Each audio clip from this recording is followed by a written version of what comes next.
আরও খবর যে জর্ডন এলসে আজকে ফিরছে শহরে এবং এর পরবর্তী পদক্ষেপ হচ্ছে ইস্ট বেঙ্গলের সঙ্গে প্র্যাকটিস করবে। অবভিয়াসলি আইএসএলে হয়তো তাকে রেজিস্টার করানো যাবে না এই মুহূর্তে, বা এখনও খেলার মতো হয়তো পরিস্থিতি তৈরি হয়নি, ম্যাচ ফিট হয়তো এখনও না, প্র্যাকটিস করে হয়তো নিজেকে তৈরি করবে। কিন্তু এর মধ্যে সুদূর প্রসারী যে চিন্তাভাবনা রয়েছে সেটা হচ্ছে আগামী বছর শুধু এএফসি নয়, ইস্ট বেঙ্গল কিন্তু আগামী বছর আরও অনেক বেটার পারফর্ম করতে পারবে এবং সেটা আমরা সবাই জানি।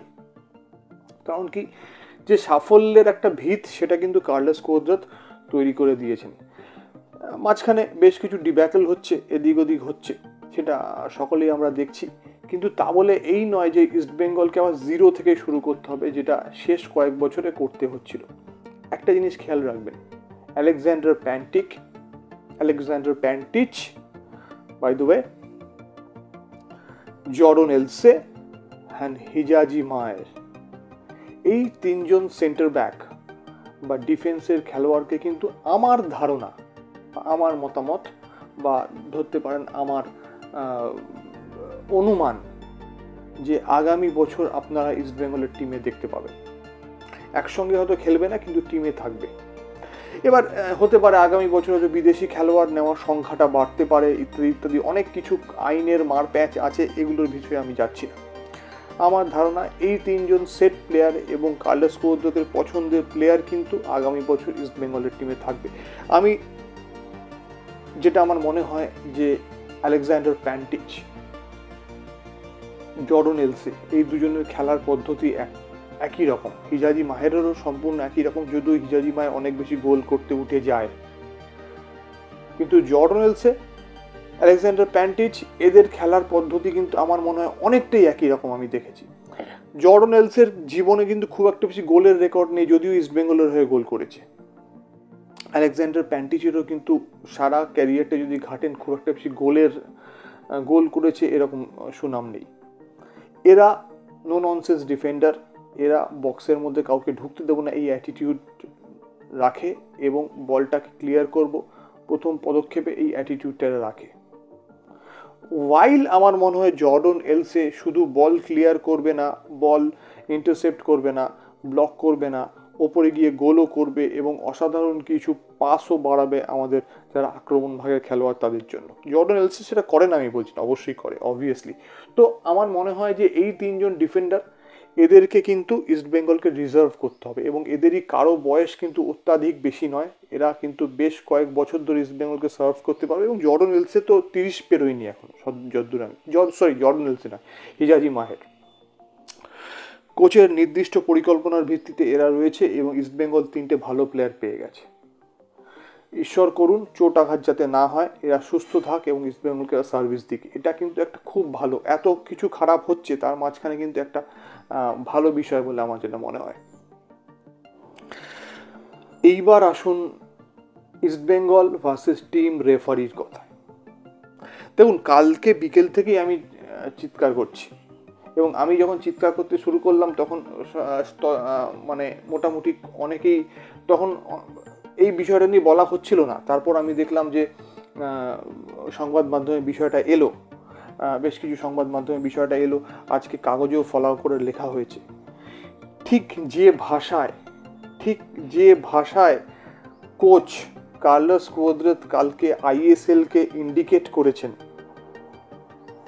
আঙুল তুলেছেন আইএসএল এর উদ্দেশ্যে, এবং ঠিক যে ভাষায় উনি রেফারিদের উদ্দেশ্যে বলেছেন, এটা আগে কখনো উনি বলেননি।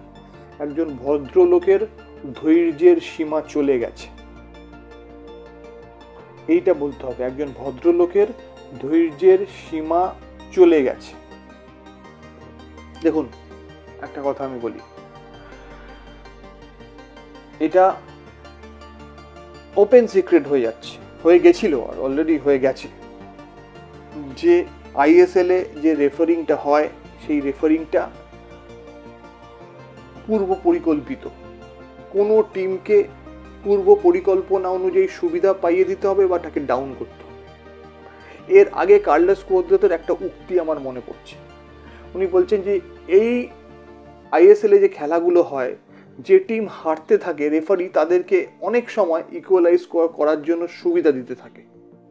এমবিএসজি ম্যাচের উদাহরণ দিয়ে বলছেন আমরা যদি 2-1 ডাউন থাকতাম হয়তো আমাদেরকে সুবিধা করে দেওয়া হতো যে আমরা যদি 2-2 করি। খুবই স্বাভাবিক, কালকে উনি 5 পয়েন্টে একটা হিসেব দিতে চেয়েছেন।